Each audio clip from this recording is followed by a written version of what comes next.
இது சோகம். அவடி செல்லம். ஆமா கண்ணன் தங்கம்மா. அல்லாட்டண்ணா வணக்கம். நான் சாப்பிட்டேன் தேவிடி நன்றி. சரி கண்ணி தங்கம்மா. தெரியும், ரொம்ப நாளா இருந்தது எனக்கு தெரியும். அப்படியா? சரி சரி சரி. காந்தி அப்போ வந்து ஒரு வீடியோஸ்லயே பார்த்துருக்கீங்க என்ன? காந்தி சிஸ்டர் துக்கமாக வருதுங்க. ஆமாம் சங்கரன், நான் மாத்திரை போட்டேன்னா நான் எத்தனை மணிக்கு போட்டேன்னா 4 மணிக்கு தான் மாத்திரை போட்டேன். காலையில் போட வேண்டிய மாத்திரையே மறந்துட்டேன்.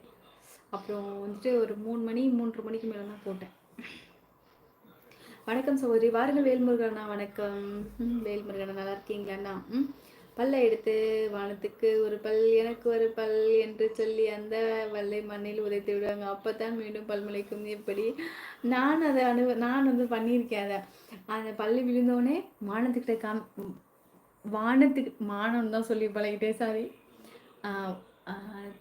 பண்ணிட்டோம். வானத்தில் காமிக்கூடாதுன்னு இப்படி தான் பார்க்குறது. வீட்டுக்குள்ளே போயிட்டு பார்த்துட்டு அதுக்கப்புறம் ஒரு சாணி எடுத்து அதை வந்து இப்படி பண்ணி ஏம்பலை வச்சுட்டு ஓம்பலத்தா, ஓம்பலை வச்சுட்டு ஏம்பலத்தா அப்படின்னு சொல்லி 3 தடவை சொல்லிவிட்டு கூரை மேலே, எங்கள் வீட்டு கூரை வீடு தான், கூரை மேலே தூக்கி போட்டுருவோம். அதை பார்த்தா உருண்டு சீக்கிரம் திரும்ப கீழே வந்துடும். அதை எடுத்து திரும்பி ஒட்டி திரும்பி மேலே தூக்கி போடுறது. அந்த மாதிரி காமிங்க. என்ன திரும்பி தாங்க காமிக்கணும்? பல்லா பாப்பு,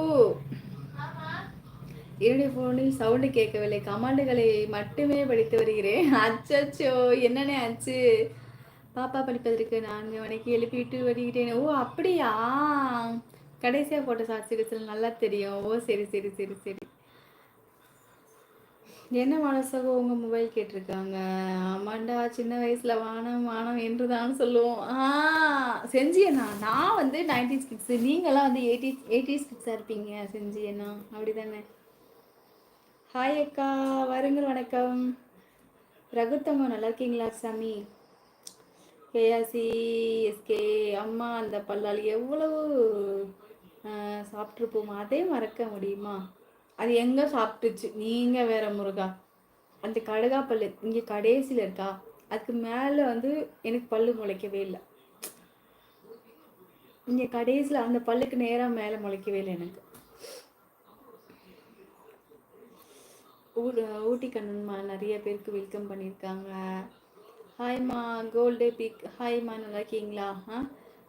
இருளான வாழ்க்கை என்று கவலை கொள்ளாதே, கனவுகள் முளைத்தே இரவில் தான். ஓ சூப்பர் சூப்பர் வேல்முருகன், அருமை அருமை. ஓ முருகாசக வணக்கம். ஹாய் செல்லமே, ஹாய். சரி, நான் லைவை கட் பண்ணிட்டு திருப்பி வரவா? எனக்கு வந்து ரொம்ப நல்லா கிளம்பிடலாமா?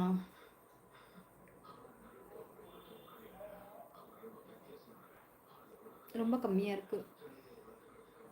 நீங்கள் சின்ன குழந்தை மாதிரி இருக்கீங்க. சாப்பிடும்போது மாத்திரையை பக்கத்தில் வைத்துக்கொள்ளவும் மறக்காமல். ஆமாங்க அனிதாங்க, மறந்துட்டேன். காலையில் சாப்பிட்டுட்டு போயிட்டேன்னா, ஹாஸ்பிட்டல் போயிட்டேன்னா மறந்துட்டு பேக்கில் தான் இருந்தது. பல்லு அடை விட்டு தள்ளு. செஞ்சியண்ணா சூப்பர் சூப்பர்.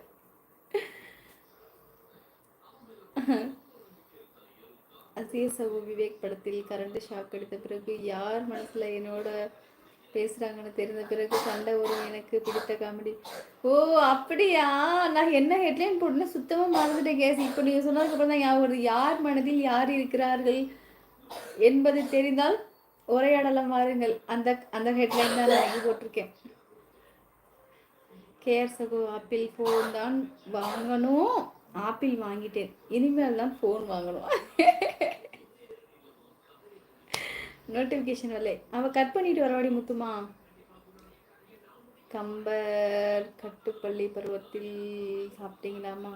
கம்பர் கட்டுப்பள்ளி முருகா. என்ன முருகா, வேதாரண்யன் கண்ணன்மா மாதிரியே பேச ஆரம்பிச்சிட்டீங்க. நீங்கள் தெளிவாக தானே சொல்லுவீங்க முருகா, தெளிவாக சொல்லுங்கள் முருகா. எனக்கு வேதாரண்யன் கண்ணன்மா சொல்லுவாங்க, அது ஒரு ஹெட்லைன் கொடுப்பாங்க. அந்த ஹெட்லைனுக்குள்ள வந்து நிறைய அர்த்தம் இருக்கும். ஆனால் அது எனக்கு புரியவே புரியாது. நேரில் பேசுகிறப்ப அப்படி தான் பேசுவாங்க. ஒன்று பேசுவாங்க, ஆனால் அதுக்குள்ளே ஏதாவது ஒன்று இருக்கும். அது எனக்கு சுத்தமாகவே புரியாது. ப்ளீஸ் முருக வேதாரண்யன் கண்ணன்மா நீங்கள் தெளிவாகவே சொல்லுங்கள் அப்படின்னுவேன். நாம் தேடும் இடத்தில் இருப்பதை விட நாம தேட உள்ள இடத்தில் இருப்பதே மரியாதாகும். சூப்பர் வேல்முருகனா. சரி, அருமை சிஎஸ்ஓ. ஆப்பிள் விலை அதிகம், நானும் கூட பைனாப்பிள் வாங்கலாம்னு நினைக்கிறேன். கேஎஃப்சி இப்படிலாம் பேச ஆரம்பிச்சிட்டீங்களா?